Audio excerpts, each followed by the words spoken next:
a potential employer will look at. However, it's not insurmountable. And what you want to be able to say is that whatever time you took off from working or that you were unemployed, that you were doing something positive, meaning that you were either skills building or you were tending to something. Now, if you were unemployed because you were unemployed, then what you would want to say is, if they ask you, oh, it seems that there's a gap in your history from 2012 to 2016, you can say, oh, I had taken off some time from work because I had to focus on some familial responsibilities, but during that time, I tried to keep my skills sharp. I visited, a career center if you did that, or if you took any kind of workshops, or if you read any books or anything like that, to say that you were still trying to keep yourself with regards to keeping those skills sharp while in preparation for your reentry into the workforce. If you didn't do anything during that time, that's okay. You want to just take the time to visit one of our career centers that's local, one of the Department of Labor career centers, and talk to them about how to set your resume up to be the best, the most successful, and also have them talk you through some pointers that you can say with regards to a resume and how to make your experience personal without feeling negative about yourself because you had to take some time off from work. It's just about how you couch things. It's about having a positive attitude. No one needs to know your full story, so it doesn't have to be a woe is me, I've been out of work because I broke my ankle and I had to have multiple surgeries.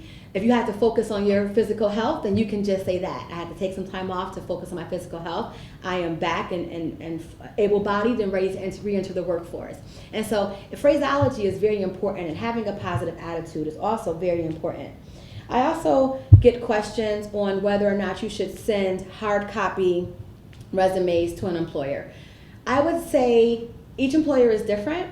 There are some employers that will post and they'll say, no hard copies, please, only will be accepted digitally. And if that's what they're saying, then don't take the time to send in a resume.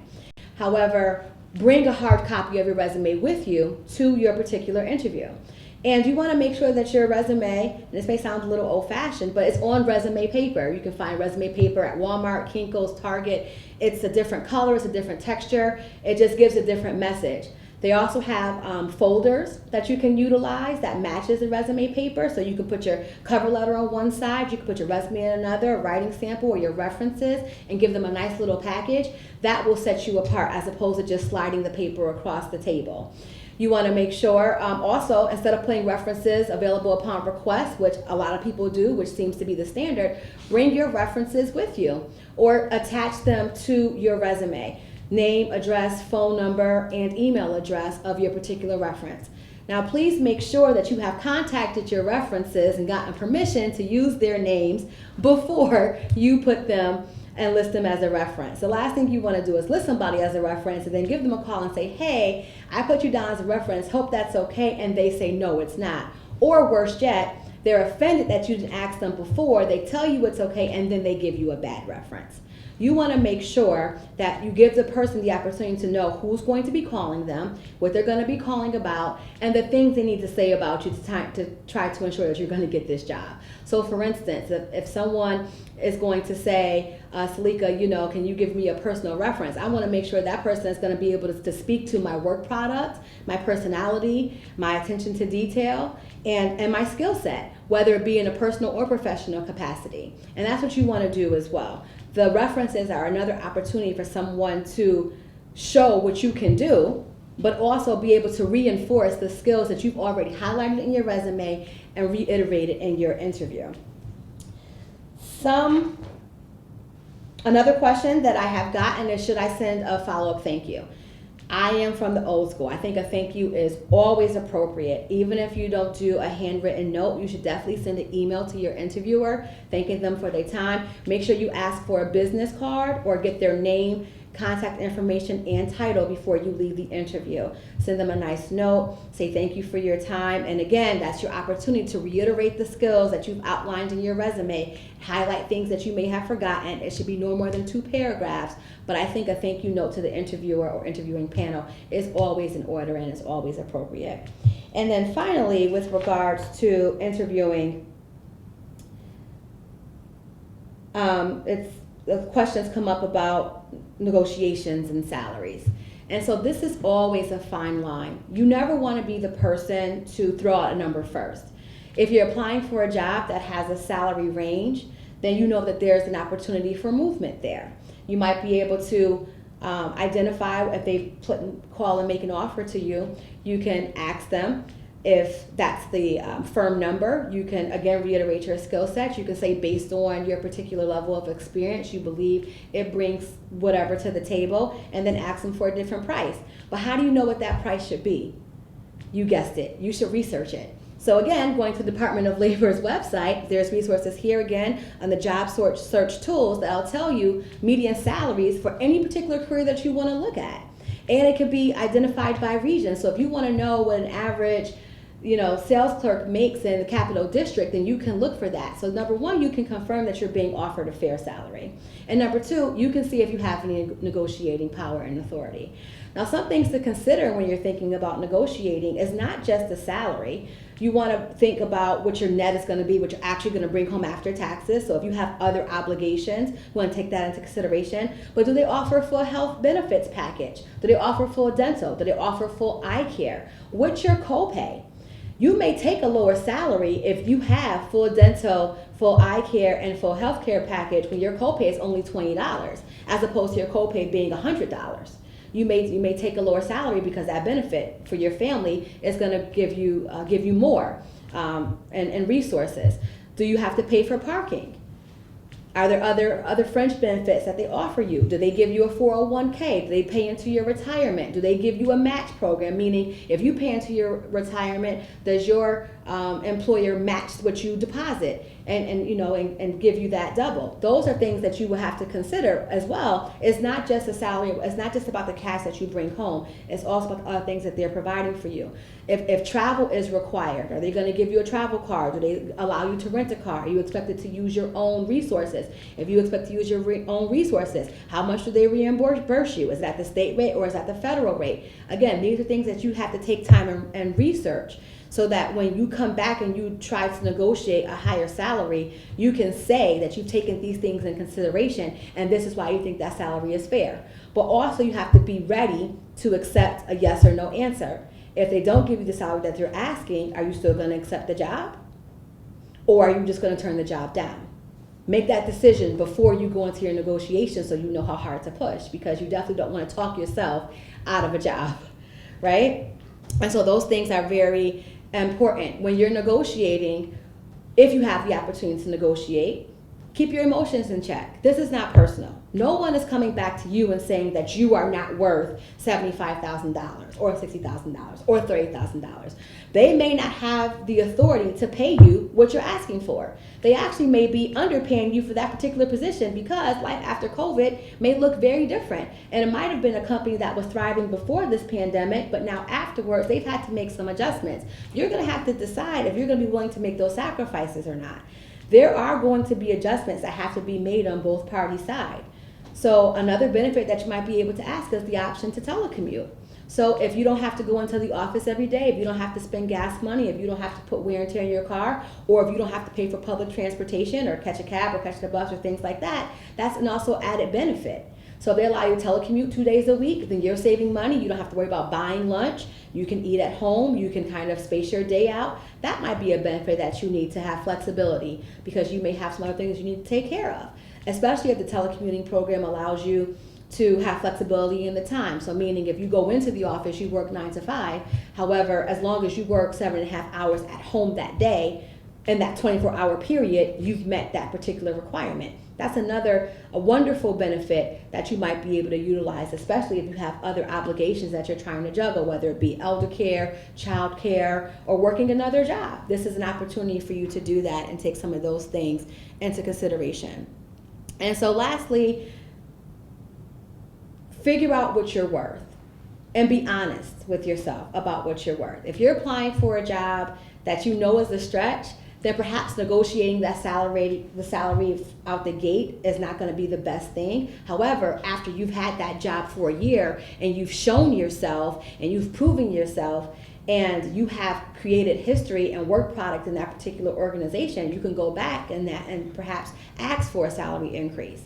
But at the time of interview, at the time of offer, perhaps that's a question that you might want to ask. And again, it's hard to say what you should do because it depends on the company or corporation or office that you're applying to. But say, is there mobility? That's actually an excellent question to ask at the interview. What are the mobility opportunities if I were to accept this position? Meaning, what are my opportunities for growth?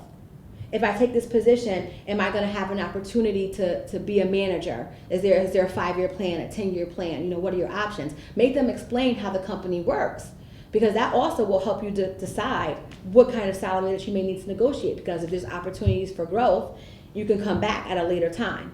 If there's none, then you may need to get the highest salary possible at that particular time. And another great resource with regards to your resume and finding a job on the Department of Labor's website is the Department of Civil Service, because that's another opportunity for you to get on what's called civil service lists and for different fields, and you can take a test. And they will post when the tests are being offered. There's study materials available. These are other things that you can do right now in preparation for those particular items, even though the state isn't hiring right now. Some places may be, but that's another way that you can start preparing yourself. And so as you're thinking about how to build your resume, you could look at some of those potential tests and say, I'm going to start creating my resume for the job that I want. I'm going to start preparing myself for the job that I want. So even though I'm going out now into the community, I know this job is going to be short term. Let me start trying to develop skills for the job that I foresee in the future. As soon as this test becomes available, I'm going to take this test. This is the field that I want to be in. So in the meantime, in the interim, I'm now going to try to find another job opportunity, but I'm also going to try to learn and build upon skills for my career choice that I'm thinking about building in the future. And that's an excellent opportunity, something that you can do currently right now as you're thinking about it. And so that kind of sums up the preparation process phase with regards to creating your job plan, identifying the things that you want to do, identifying the difference between having a job and trying to ascertain a career, whether or not your resume is up to date. Take a time to refresh it, what you should do, some things that you shouldn't do. Again, make sure you look at the Department of Labor's website for those additional resources. Your interviewing skills, taking a chance to build upon it. And so hopefully from that, you get hired and then you can re-enter into the workforce.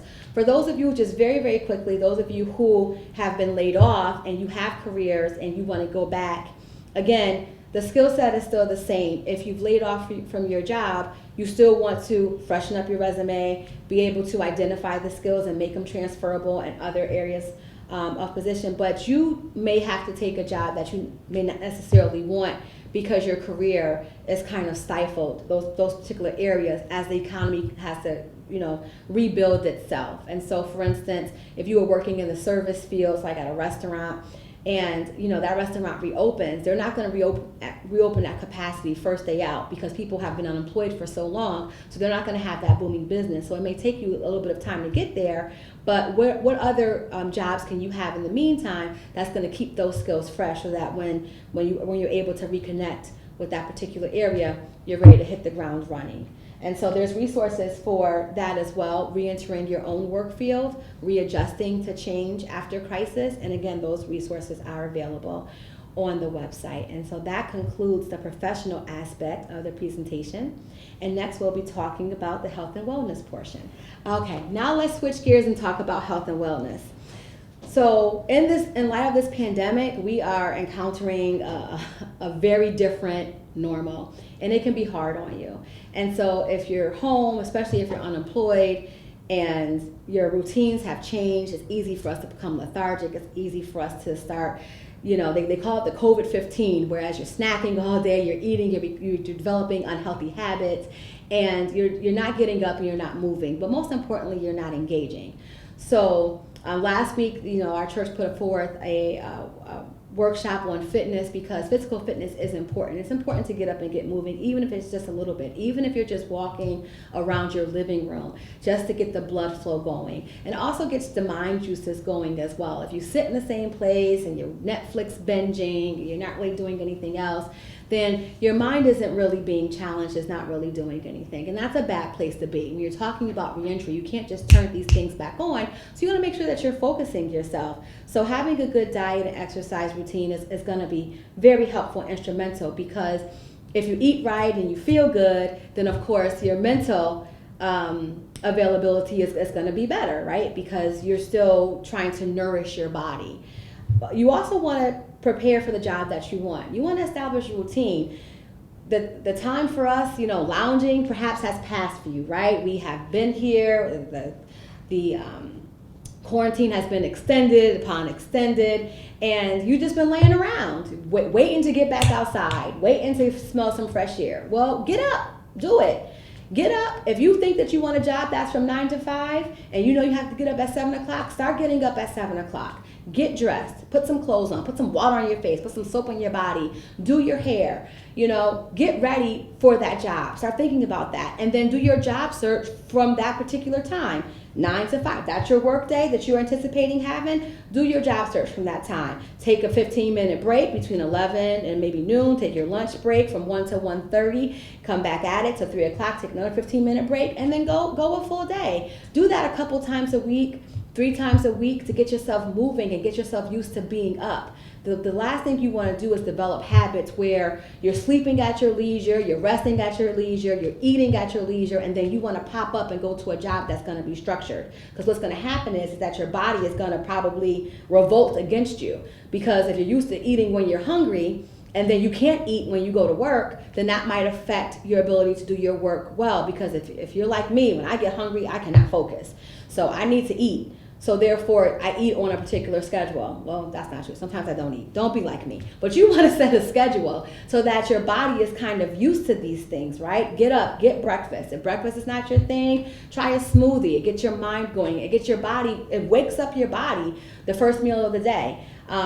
Breakfast is the breakfast. You're breaking the fast from not eating anything overnight, right? So you're going to get up, you're going to have a cup of tea, have a smoothie, have a cup of coffee, eat something healthy, and get your juices going, and then do something, right? You just have to do something.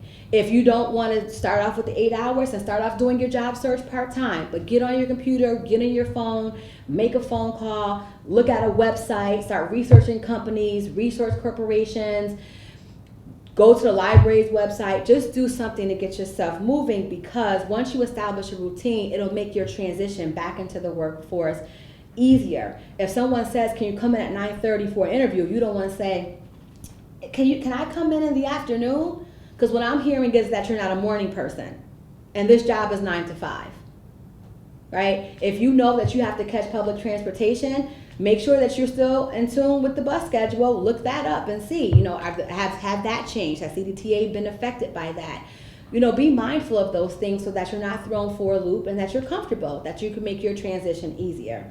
And that's really going to help you get into a place of positivity and a positive outlook, and be able to move forward, because you want to prepare for what you see. A strong, positive self-image is the best possible preparation for success. So you get up, you feel better, you get moving. And so finally, I'd like to just wrap this presentation up with the mental and spiritual aspect of it. We cannot deny that our world is experiencing something that it has not experienced before, at least in our lifetimes, and that there are going to be numerous changes as we come out of this. And it's going to affect people differently, and not everyone is going to be vocal about how they're being affected. Not everyone is going to want to share and invite you into those spaces. So you have to prepare yourself for a new world. We used to be able to fellowship and hug during fellowship time at church service. Perhaps you won't go back to that right away. People may have a fear of coming in close contact, because maybe they have lost a loved one, or lost many loved ones due to COVID-related illnesses and or symptoms. Or perhaps they're just now terrified that they're going to catch something because they're in an at-risk population, or they're just terrified, period. You can't afford to take those things personally. So you have to guard yourself up. You have to gear yourself and get ready and secure your mind so that these things are not affecting you as much as possible. So you have to figure out what works for you. Different things work for different people. But you definitely want to pray. You want to, rely on your faith. And, read the Bible and find scriptures that are inspirational to you. Of course, there are thousands of motivational books out there that you can read. There's groups that you can join on Facebook and on Instagram. You can join book clubs. You can join support groups. You can talk about issues and get advice from people, or just interact with people. But you just want to stay on top of your mental fitness, because there is going to be a new normal. and having expectations that we're going to come back and do what we used to do, it's just not going to be practical at this time. And so, we used to work at an office. They used to celebrate birthdays. They would come together and they would have lunch together, and everybody would come into the manager's office and sit around to hang out for a few minutes. That may not be able to happen when we come back in. People may say that we're no longer to have social interactions at the workplace. They may, as a matter of fact, steer away from it, because we don't know what coming out of COVID is really going to look like. We don't know if it's going to peak and lower and then come back and so on and so forth. And so we don't know what steps employers are going to be taking to protect employees. But you may come back into a situation where you telecommute 3 days a week, and then you're in the office 2 days a week with only one other person, just to enforce social distancing and to make sure there's not a lot of people that's being exposed to other people in the workplace. And so we want to be cognizant of that, because we just don't know. It's just an area of unknowns. But it's an opportunity for you to prepare. It's an opportunity for you to show God's love, God's light in this situation, to be positive again, to just find the positiveness in this situation. Be the light in this dark space. And you can do that by preparing yourself mentally and supporting yourself. It's also a time for you to seek spiritual motivation, whatever that may look like for you. Reach out and connect and have your own personal time with God and ask Him. This might be an opportunity for you to expound in ministry, meaning to talk to other people and to encourage other people if that's your calling and stuff. But get in touch with God in this quiet time to see what He may have you to do in this next stage of life. Because I do believe that God is using this opportunity to speak to people. And so, you want to be able to hear His voice if He is talking to you. Having emotional stability and seeking help if you feel depressed, sad, or angry, resentful. If you have any emotions that you feel like you can't control, this is an opportunity for you to seek help, so that when you re-enter into the workforce, you have those things balanced and you have those things under control. Plenty of free resources are available online to you. Hospitals are making things available. There's plenty of COVID-19 resources on the Albany Med website, St. Peter's website, professionals that are hosting online services, community rooms, chats, private session times. There's a lot of free things that people are offering, because you don't know how this can affect you. So don't let your mental health be dimmed. Take care of yourself. Be in tune with your emotions. Be in tune with your space. Do not be afraid to seek out any additional resources or assistance that you feel that you may need. There's no stigma. There's no, we don't do therapy. We don't go get these services. Let's not do that. This is our new normal. If you need the assistance, don't be afraid to go out and get the assistance that you need, especially since there's so many free resources. You can Google anything and guarantee there's someone that's going to be offering a free service at this time, because we are in a state of unrest and people understand the need for people to be able to get access to resources. And finally, this is an opportunity for you to maybe do some appearance enhancement. Maybe you want to go out and get a COVID cut, get you a new do. Not now while the services are closed, but when they reopen. But just freshen yourself up. New look, new style, may give you a different outlook, like new me, new fresh new me. If you like makeup, look up some tutorials and look up different ways to do makeup, perhaps do your face different. If you like to play with your hair, play with different hairstyles, see what you might be feeling like to create a new outlook. Maybe if you want to have long hair, short hair, or do something different that way. Take an inventory of your closet. This is a great opportunity for you to cleanse and purge, and I'm speaking to myself because I know it's hard. But take this opportunity. It's a season of newness. Take an opportunity to shop in your closet. So basically, you get yourself some bags and act like you're in a store. And if you're going through your racks and you wouldn't buy it, chuck it. Get rid of it. See if you have some of the staples that we like to call in your closet. A black blazer for both men and women. A pair of dress slacks. I stay with black because black is something that's a versatile color that you can use various ways, and you can use various pieces with that. But black, navy blue, browns, tans. Be mindful of how you're selling yourself. Even if you're going to do an interview or interact with somebody online, you want to make sure that you look professional, that your clothes are ironed, that you look crisp, and that you have the best presentation physically that you can make. Now, sometimes you may not have a lot of money. You don't have money to go out and buy a whole new wardrobe. You don't have to do that. A simple blazer over a shirt is fine. Gentlemen, if you don't have a tie, if you have a collared shirt and a sweater, that's fine. But if you have an opportunity to come into an interview, you want to look your best. You want to put your best foot forward. You don't want to wear clothing that have words across the chest, pink and Hollister. You don't want to wear your nice sweatpants and your leggings and your jeggings and the things that we would consider to be more casual. Because even though you might be applying for a job that you consider to be casual, like for instance, we just did a hire of 250 people for our call center. It's a call center job, meaning that you're taking the calls over the telephone, but we still expect you to come into the interview professionally dressed, even though you'll be able to do your job in a sweatsuit. And so you want to be able to say something with your wardrobe. And again, it's just about acquiring staple pieces, and you can go to thrift stores. Again, look, the resources online. It's not about having a lot of money. It's about making the best use of the resources that you do have. You can shop at thrift stores. There's shops available online. I love Amazon. You can definitely find some cost-effective pieces there. Walmart, Target, however you want to call it. Just have some of those staple pieces so that you can feel your best and you can look your best. And then when you look at yourself in the mirror and you see a whole package and you say, I believe in you. You say to yourself, I believe in you. You look in the mirror and say, I believe in you. And then when you go into that interview, you get that job, they will believe in you too. And that concludes my presentation at this time. I just want to thank you all for tuning in and watching. I hope that you found some of the information that I presented today useful, and that you'll be able to utilize that as you move forward into this workforce life after COVID. I want to take the time to say thank you to my pastor, Pastor Reverend Dr. Damone Paul Johnson, to my First Lady Angela Johnson, and to the entire team that put this program together. Thank you for inviting me to present. I appreciate it, and I hope that you all have enjoyed this, and I wish you all the best health, to be well, and to be safe, and we'll see you soon. Thank you.